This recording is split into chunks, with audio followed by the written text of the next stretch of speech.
சிறகடிக்க ஆசை எபிசோடு இன்னைக்கு நைட்டு என்ன நடக்குங்கிறத இப்போ நம்ம பார்த்துடலாமா? ரோகிணி வீடியோ காலில் பேரண்ட்ஸ் மீட்டிங் அட்டன் பண்ணிட்டு இருக்கிறான். அப்போ வித்யாவுக்கு திடீர்னு இருமல் வந்துடுது. அதுக்கு டீச்சர் சொல்கிறாங்க, உங்களுக்கு இருமல் வருதுங்க, தண்ணி குடிங்க அப்படிங்கும்போது ரோகிணி லேப்டாப் பின்னாடி போயிட்டு வித்யாவுக்கு தண்ணி கொடுக்குறான். ஏண்டி இப்போ தான் உனக்கு இருமல் தும்மல் விக்கல் எல்லாமே வருமா? ஒழுங்காக பேசிடி அப்படின்னு சொல்லிட்டு மீண்டும் லேப்டாப் முன்னாடி வந்து நின்றுக்கிறான். சாரி மேடம் அப்படின்னு சொன்ன உடனே அதுக்கு மேடம் சொல்கிறாங்க, சரி சரி உங்களுக்கு உடம்பு சரியில்லையாட்டு இருக்குது, இன்னொரு நாள் நேரில் வந்து நீங்கள் கிறிஸை பார்த்துக்குங்க அப்படின்னு சொல்லிட்டு பேரண்ட்ஸ் மீட்டிங் அதோட முடிக்கிறாங்க. பேரண்ட்ஸ் மீட்டிங் முடிச்சுட்டு கிறிஸ் பாட்டி வெளியில் வர்றாங்க. அப்போ மீனாவும் முத்துவும் நின்றுக்கிட்டு, பாட்டி வாங்க, இப்போ தான் கிளாஸ் முடிஞ்சுதா, சரி சரி வாங்க சாப்பிட்டு போகலாம் அப்படிங்கும்போது அதுக்கு கிறிஸ் சொல்கிறான், ஆமாம் ஆமாம் அங்கிள் வாங்க சாப்பிட்லாம்பா. ஆனால் கிறிஸ் பாட்டி வேண்டாம் வேண்டாம் சாப்பிட வேண்டாம், அவங்க அம்மாலாம் சாப்பிடக்கூடாதுன்னு சொல்லியிருக்கிறாங்க அப்படின்னு போய் சொல்லுவான். கிறிஸ்ஸு முத்துக்கிட்ட, அங்கிள் எங்கள் அம்மா மாதிரியே இல்லை அங்கிள், வீடியோ காலில் வேறு யார் மாதிரியே இருக்குது, முடியெல்லாம் எங்கள் அம்மாவுக்கு நீளமாக இருக்கும், ஆனால் அதில் ஷார்ட்டாக இருக்குது, கண்ணாடி மாஸ்கெல்லாம் போட்டிருக்கிறாங்க, குரலெல்லாம் வேறு மாதிரி இருக்குது அங்கிள் அப்படின்னு உடனே முத்துவுக்கு டவுட் ஆகிடும். முத்துவும் மீனாவும் நம்ம நினச்சது கரெக்டாக போச்சுங்க அப்படின்னு சொல்லுவாங்க. சரி சரி பாட்டி நீங்கள் சாப்பிட தான் மாட்டீங்க, உங்களை வீட்லேயாவது விடுறேன் அப்படிங்கும்போது அந்த கிறிஸ் பாட்டி எஸ்கேப் ஆகிடுவா. வேண்டாம் வேண்டாம், நாங்கள் எப்பவும் போல் எங்கள் ஆட்டோ வரும் அதுலேயே போயிடுறோம் அப்படின்னு கிறிஸை கூட்டிகிட்டு போயிடுவாங்க. முத்துவும் மீனாவும், கிறிஸோட அம்மாவை நம்ம பார்க்கவே முடியலையே, இதில் ஏதோ மர்மம் இருக்குதுங்க அப்படிங்கும்போது முத்துவும் ஆமாம் ஆமாம் அப்படிம்பா.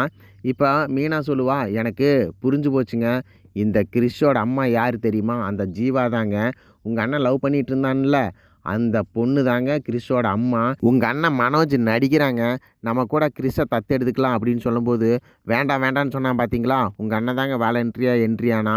அதே மாதிரி கிறிஸுக்கு ஆப்ரேஷன் பண்ண போகலான்னு சொல்லும்போது நம்ம வீட்டில் தங்க வச்சுக்கலான்னு சொன்னான் பார்த்தீங்களா. ஆனால் ஏதோ அதில் ஒரு கோல்மால் பண்ணுறாங்க.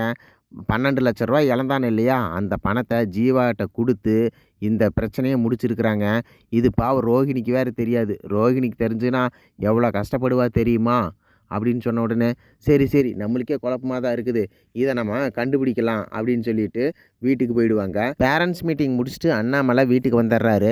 விஜயா, இன்னைக்கு கிறிஷோட அம்மா வீடியோ காலில் கூட மாஸ்க்கு கண்ணாடி எல்லாம் போட்டு வர்றாங்கம்மா, பெத்த பையனை பார்க்க கூட இப்படி தான் வரணுமா அப்படின்னு உடனே, அப்பா வெளிநாட்டில் தான் வைரஸ் அட்டாக் ஆகிருக்குன்னு சொல்லியிருக்கிறாங்கல்ல, அதனால கூட மாஸ்க் கண்ணாடி போட்டு வந்திருக்கலாம்ல, இதெல்லாம் போய் பெரிய விஷயம்னு, இந்தியாவில் தான் அந்த மாதிரி யாருமே இருக்க மாட்டாங்க, அவங்க அப்படி இருந்தால் உனக்கு என்னப்பா அப்படின்ட்டுருவாங்க. அதுக்கு விஜய் ஆமாம் அடுத்தவங்க பிரச்சனை இங்கே எதுக்கு பேசுகிறீங்க அப்படின்னு உடனே முத்துவும் மீனாவும், சரி சரி இவன் பார்த்தியா வாலண்டரியாக உள்ளே என்ட்ரி ஆகிறா, இதில் ஏதோ பிரச்சனை இருக்குதுங்க, நான் தான் சொல்கிறேன்ல அப்படின்னு உடனே முத்து சொல்லுவான், ஆமாம் ஆமாம் இதை கண்டுபிடிச்சே ஆகணும் அப்படின்னு உடனே மனோஜ் ரோஹிணியை கூட்டிகிட்டு வாடி நம்ம உள்ளே போகலாம் அப்படின்னு ரூம்குள்ளே போயிடுவாங்க.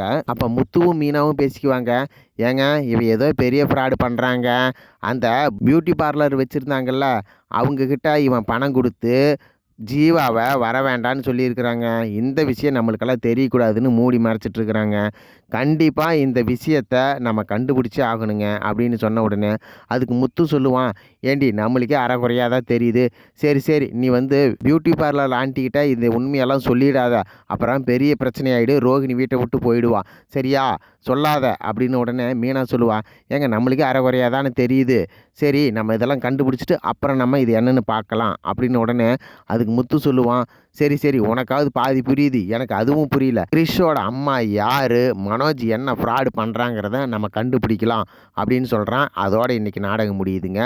நாளைக்கு நைட்டு என்ன நடக்கும் அப்படிங்கிறத நாளைக்கு காலையிலேயே நம்ம சேனலில் வந்துருங்க. நம்ம சேனலை சப்ஸ்கிரைப் பண்ணிக்கங்க. நன்றி, வணக்கம்.